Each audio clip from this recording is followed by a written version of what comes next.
28ಕ್ಕೆ 28 ಲೋಕಸಭಾ ಕ್ಷೇತ್ರಗಳನ್ನು ಗೆದ್ದುಕೊಂಡು ಬರೋದಕ್ಕೆ ಮೈತ್ರಿ ಪಾಳೆಯ ಸಾಕಷ್ಟು ತಂತ್ರಗಾರಿಕೆಗಳನ್ನು ಮಾಡಿಕೊಳ್ತಾ ಇದೆ. ಮುಂದುವರೆದ ಭಾಗವಾಗಿ ಲೋಕ ಅಖಾಡ ಗೆದ್ದುಕೊಂಡು ಬರೋದಕ್ಕೆ ದೋಸ್ತಿ ಪಾಳದಲ್ಲಿ ಮೆಗಾ ಪ್ಲಾನ್ ಅನ್ನು ಮಾಡಿಕೊಂಡಿದ್ದು ಬಿಜೆಪಿ ಜೆಡಿಎಸ್ ನಾಯಕರಿಂದ ಜಾತಿ ಅಸ್ತ್ರ ಪ್ರಯೋಗ ಮಾಡೋದಕ್ಕೆ ಮುಂದಾಗಿದ್ದಾರೆ. ಒಕ್ಕಲಿಗ ಸಮುದಾಯ ಶ್ರೀಗಳನ್ನು ಭೇಟಿ ಮಾಡೋದಕ್ಕೆ ನಾಯಕರು ಇವತ್ತು ಮುಂದಾಗಿದ್ದಾರೆ. ದೋಸ್ತಿ ನಾಯಕರಿಂದ ನಿರ್ಮಲಾನಂದನಾಥ ಸ್ವಾಮೀಜಿಗಳನ್ನು ಭೇಟಿ ಮಾಡುವಂಥ ಪ್ರಕ್ರಿಯೆ ಈಗ ನಡೀತಾ ಇದ್ದ ದೃಶ್ಯಗಳಲ್ಲಿ ಗಮನಿಸ್ತಾ ಇದ್ದೀವಿ. ಮಾಜಿ ಸಿಎಂ ಎಚ್ ಡಿ ಕುಮಾರಸ್ವಾಮಿ ಅವರು, ವಿಪಕ್ಷ ನಾಯಕ ಆರ್ ಅಶೋಕ್ ಸೇರಿದಂತೆ ಹಲವರು ಭೇಟಿ ಕೊಟ್ಟಿದ್ದಾರೆ. ಒಕ್ಕಲಿಗ ಮತವನ್ನು ಸೆಳೆಯುವ ಸಲುವಾಗಿ ಈ ಒಂದು ಮೆಗಾ ಪ್ಲಾನ್ ಅಂತ ಹೇಳಲಾಗ್ತಾ ಇದೆ. ಬೆಂಗಳೂರಿನ ವಿಜಯನಗರದ ಬಳಿ ಇರುವಂಥ ಆದಿ ಚುಂಚನಗಿರಿ ಮಠಕ್ಕೆ ನಾಯಕರೆಲ್ಲರೂ ಕೂಡ ಒಕ್ಕಲಿಗ ಸಮುದಾಯದ ಎಲ್ಲ ನಾಯಕರು ಕೂಡ ತೆರಳಿದ್ದಾರೆ. ನೋಡಿ, ಅಲ್ಲಿ ದೃಶ್ಯಗಳಲ್ಲಿ ಗಮನಿಸ್ತಾ ಇದ್ದೀವಿ ಯಾರೆಲ್ಲ ಇದ್ದಾರೆ ಅಂತೇಳಿ. ನೋಡಿ, ಅಲ್ಲಿ ಯದುವೀರ್ ಒಡೆಯರ್ ಅವರಿದ್ದಾರೆ, ತೇಜಸ್ವಿ ಸೂರ್ಯ ಅವರಿದ್ದಾರೆ, ಶೋಭಾ ಕರಂದ್ಲಾಜೆ, ವಿ ಸೋಮಣ್ಣ, ಬಹುತೇಕ ಎಲ್ಲ ನಾಯಕರು ಕೂಡ ಬಿಜೆಪಿ ಹಾಗೂ ಜೆಡಿಎಸ್ನ ಎಲ್ಲ ನಾಯಕರು ಕೂಡ ಅಲ್ಲಿ ಹಾಜರಿದ್ದಾರೆ. ಅಲ್ಲಿ ಜಗ್ಗೇಶ್ ಅವರಿದ್ದಾರೆ, ನಿಖಿಲ್ ಕುಮಾರಸ್ವಾಮಿ ಅವರಿದ್ದಾರೆ, ಗೋಪಾಲಯ್ಯ ಶಾಸಕರವರಿದ್ದಾರೆ. ನೋಡಿ, ಈ ಬಾರಿಯ ಮೈಸೂರು ಕೊಡಗು ಲೋಕಸಭಾ ಕ್ಷೇತ್ರದ ಬಿಜೆಪಿ ಅಭ್ಯರ್ಥಿಯಾಗಿರುವಂಥ ಯದುವೀರ್ ಒಡೆಯರ್ ಅವರು, ಬೆಂಗಳೂರು ದಕ್ಷಿಣ ಲೋಕಸಭಾ ಕ್ಷೇತ್ರದ ಅಭ್ಯರ್ಥಿಯಾಗಿರುವಂಥ ತೇಜಸ್ವಿ ಸೂರ್ಯ ಅವರು ಸೇರಿದಂತೆ ಎಲ್ಲ ನಾಯಕರು ಕೂಡ ಅಲ್ಲಿ ಇರುವಂಥ ದೃಶ್ಯವನ್ನು ಗಮನಿಸ್ತಾ ಇದ್ದೀವಿ.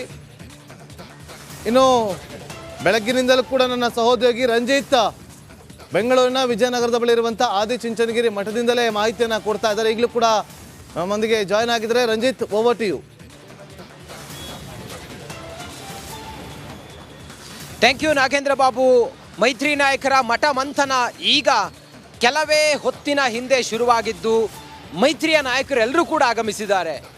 ಆರ್ ಅಶೋಕ್ ಮತ್ತು ಕುಮಾರಸ್ವಾಮಿ ಅವರ ರಣತಂತ್ರದ ಭಾಗವಾಗಿ ಮೊದಲ ಹಂತದ ಚುನಾವಣೆ 14 ಲೋಕಸಭಾ ಕ್ಷೇತ್ರಗಳ ಅಭ್ಯರ್ಥಿಗಳ ಸಮಾಗಮ ಇಲ್ಲಾಗ್ತಾ ಇದೆ.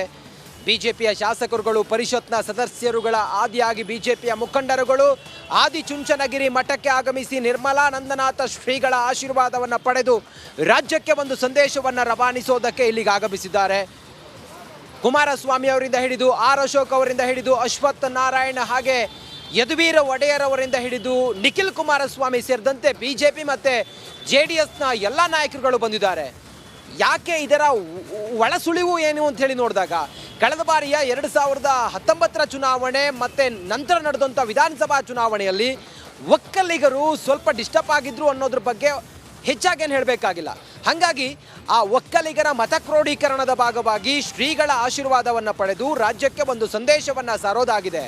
ಈ 14 ಲೋಕಸಭಾ ಕ್ಷೇತ್ರಗಳು, ಅದರಲ್ಲೂ ಕೂಡ ಹಳೆ ಮೈಸೂರು ಭಾಗದಲ್ಲಿ ಒಕ್ಕಲಿಗರ ಕೋಟೆಯಾಗಿರುವಂಥ ಹಳೆ ಮೈಸೂರು ಭಾಗದಲ್ಲಿ ಒಕ್ಕಲಿಗ ಮತಗಳನ್ನು ಕೇಂದ್ರೀಕರಿಸಿ ಈ ನಾಯಕರುಗಳಿಗೆ ಒಂದು ದೊಡ್ಡ ಶಕ್ತಿಯಾಗಿ ನಿಲ್ಲೋದು ಉದ್ದೇಶ ಆಗಿದೆ. ಅಶೋಕ್ ಮತ್ತು ಎಚ್ ಡಿ ಕುಮಾರಸ್ವಾಮಿ ಒಕ್ಕಲಿಗ ನಾಯಕರು ಡಿ ಕೆ ಶಿವಕುಮಾರ್ ಅವರಿಗೆ ಕೌಂಟರ್ ಕೊಡೋದಕ್ಕೆ ಈ ಹಿಂದಿನ ವಿಧಾನಸಭಾ ಚುನಾವಣೆಯಲ್ಲಿ ಡಿ ಕೆ ಶಿವಕುಮಾರ್ ಅವರು ಒಂದು ಮಾತು ಹೇಳಿದ್ರು, ನನ್ನ ಕೈಗೆ ಪೆನ್ ಕೊಡಿ ಅಂತೇಳಿ. ಅದರ ಅರ್ಥ ನನ್ನನ್ನು ನೀವೆಲ್ಲರೂ ಕೂಡ ಒಕ್ಕಲಿಗ ಮತಗಳು ನಮಗೆ ಕಾಂಗ್ರೆಸ್ಗೆ ಬಿದ್ದಿದ್ದೇ ಆದರೆ ಮುಖ್ಯಮಂತ್ರಿ ಆಗುವಂಥ ಅವಕಾಶಗಳು ಇದೆ ಅನ್ನೋದನ್ನೇ ಹೇಳಿದರು. ಅದಾದ ನಂತರ ಮಾಸ್ ಆಗಿ ವೋಟಿಂಗ್ ಆಗಿತ್ತು ಒಕ್ಕಲಿಗರು ಕಾಂಗ್ರೆಸ್ಗೆ, ಬಿ ಜೆ ಪಿಗೆ ದೊಡ್ಡ ಡ್ಯಾಮೇಜ್ ಆಗಿತ್ತು. ಆದರೆ ಆ ಡ್ಯಾಮೇಜ್ ಈಗ ಲೋಕಸಭಾ ಚುನಾವಣೆಯಲ್ಲೂ ಕೂಡ ಆಗಬಾರ್ದು ಅನ್ನುವ ವಿಚಾರದಿಂದ ಬಿಜೆಪಿ ಮತ್ತು ಜೆಡಿಎಸ್ನ ನಾಯಕರು ಒಗ್ಗಟ್ಟಿನ ಮಂತ್ರವನ್ನು ಜಪಿಸೋದ್ರ ಜೊತೆಗೆ ಒಕ್ಕಲಿಗ ಮತ ಬ್ಯಾಂಕ್ಗೆ ಕೈ ಹಾಕಿದ್ದಾರೆ. ಅದು ಇಲ್ಲಿಂದನೇ ಶುರುವಾಗಿದೆ. ಆ ಮೂಲಕ ಇಲ್ಲಿ ಸಭೆ, ಅದಾದ ನಂತರ ಶ್ರೀಗಳ ಆಶೀರ್ವಾದವನ್ನು ಪಡೆದು ನೇರವಾಗಿ ಕುಮಾರಸ್ವಾಮಿಯವರ ಬಿಡದಿಯ ನಿವಾಸಕ್ಕೆ ಹೋಗ್ತಾರೆ. ಯುಗಾದಿಯ ನಂತರದ ದಿನ ಹೊಸ ತಡುಕು ಅಲ್ಲಿ ಬಾಡೂಟದ ವ್ಯವಸ್ಥೆಯನ್ನು ಕೂಡ ಕುಮಾರಸ್ವಾಮಿ ಅವರು ಮನೆಯಲ್ಲಿ ಮಾಡಿದ್ದಾರೆ. ಇದು ಒಂದು ಮೆಸೇಜನ್ನು ಪಾಸ್ ಮಾಡೋದಾಗಿದೆ. ಮತ್ತು CN ಮಂಜುನಾಥ್ ಅವರು ಕೂಡ ಇಲ್ಲೇ ಇದ್ದಾರೆ, ಬಹಳ ಕ್ಲಿಯರ್ ಆಗಿ ಹೇಳ್ತಾ ಇದ್ದಾರೆ, ಯಾವುದೇ ಈ ಬಾರಿ ಗೊಂದಲಗಳಿಲ್ಲ. ನರೇಂದ್ರ ಮೋದಿಯವರು ಬರ್ತಾ ಇದ್ದಾರೆ ರಾಜ್ಯಕ್ಕೆ, ಅಮಿತ್ ಶಾ ಅವರು ಬಂದು ಹೋಗಿ ಆಗಿದೆ. ಹೀಗಾಗಿ ಕ್ಷೇತ್ರದಲ್ಲಿ ಒಂದು ಉತ್ಸಾಹ ಇದೆ, ಒಂದು ಹುರುಪು ಇದೆ ಕಾರ್ಯಕರ್ತರಲ್ಲಿ. ಬದಲಾಯಿಸ್ತೀವಿ ನಾವು ಸಿಟ್ಟಿಂಗ್ MP ಅವರನ್ನು ಅನ್ನೋದನ್ನು ಹೇಳ್ತಾ ಇದ್ದಾರೆ. ಒಟ್ಟಾರೆ ಒಕ್ಕಲಿಗ ಮತದಾರರನ್ನ ಕೇಂದ್ರೀಕರಿಸಿ ಇವತ್ತಿನ ಸಭೆಗೆ ಬಿಜೆಪಿ ಮತ್ತು ಮೈತ್ರಿಯ ನಾಯಕರುಗಳು ಆಗಮಿಸಿದ್ದಾರೆ. ಸಭೆ ಅನ್ನೋದಕ್ಕಿಂತ ಶ್ರೀಗಳ ಆಶೀರ್ವಾದ ಪಡೆದುಕೊಂಡು ಇದಾದ ನಂತರ ಕುಮಾರಸ್ವಾಮಿಯವರ ಮನೆಯಲ್ಲಿ ಮೀಟಿಂಗ್ ಮಾಡ್ತಾರೆ. ಮೀಟಿಂಗ್ನಲ್ಲಿ ಭೋಜನ ಕೂಟವೂ ಕೂಡ ಇದೆ. ಸದ್ಯಕ್ಕಂತೂ ಭಾರಿ ಕುತೂಹಲ ಅಂತ ಹೇಳಿದ್ರೆ ಈ ಹಂತದಿಂದ ಒಕ್ಕಲಿಗರು ಬಿಜೆಪಿ ಮತ್ತೆ JDS ಅಭ್ಯರ್ಥಿಯನ್ನ ಬೆಂಬಲಿಸ್ತಾರಾ ಅಥವಾ ಅವ್ರ ಜೊತೆಯಾಗಿ ನಿಲ್ತಾರಾ, ಅದು ದೊಡ್ಡ ಮಟ್ಟದಲ್ಲಿ ಲೋಕಸಭಾ ಚುನಾವಣೆಗೆ ಮೈತ್ರಿಗೆ ಒಂದು ಶಕ್ತಿ ಆಗುತ್ತಾ ಅನ್ನೋದನ್ನ ಕಾದು ನೋಡಬೇಕಾಗಿದೆ. ಒಂದು ಮೆಸೇಜನ್ನ ಪಾಸ್ ಮಾಡೋದು ಏನಂತ ಹೇಳಿದ್ರೆ, ಈಗ ಯಾರು ಒಕ್ಕಲಿಗ ಅಭ್ಯರ್ಥಿಗಳು 6 ಜನ ಇದ್ದಾರೆ ಅವ್ರನ್ನ ಗೆಲ್ಲಿಸಬೇಕು. ಅದರ ಜೊತೆಗೆ ಮುಂದಿನ ದಿನಗಳಲ್ಲಿ ಒಕ್ಕಲಿಗರಿಗೆ ಸೂಕ್ತವಾದ ಸ್ಥಾನಮಾನ ಸಿಗುತ್ತೆ. ಬಿಜೆಪಿ ಅಂತ ಹೇಳಿದ್ರೆ ಅತಿ ದೊಡ್ಡ ಕಮ್ಯುನಿಟಿ ಬಿಜೆಪಿ ಜೊತೆಗಿರೋದು ಲಿಂಗಾಯತ. ಆದ್ರೆ ಒಕ್ಕಲಿಗರು ಕೂಡ ಬಿಜೆಪಿ ಜೊತೆಗೆ ಎಲ್ಲರೂ ಕೂಡ ಜೊತೆಯಾಗಿ ನಿಂತಿದ್ದೆ ಆದ್ರೆ ಅವರಿಗೆ ಒಳ್ಳೆ ಸ್ಥಾನಮಾನ ಸಿಗುತ್ತೆ ಅನ್ನುವ ಸಂದೇಶವನ್ನ ಕೊಡೋದು ಕೂಡ ಇವತ್ತಿನ ಈ ವಿಚಾರದ ಒಂದು ಸಾಧ್ಯತೆಗಳಾಗಿದೆ. Over to you Nagendra. Okay, thank you Ranjit, ನಿಮ್ಮೆಲ್ಲ ಮಾಹಿತಿ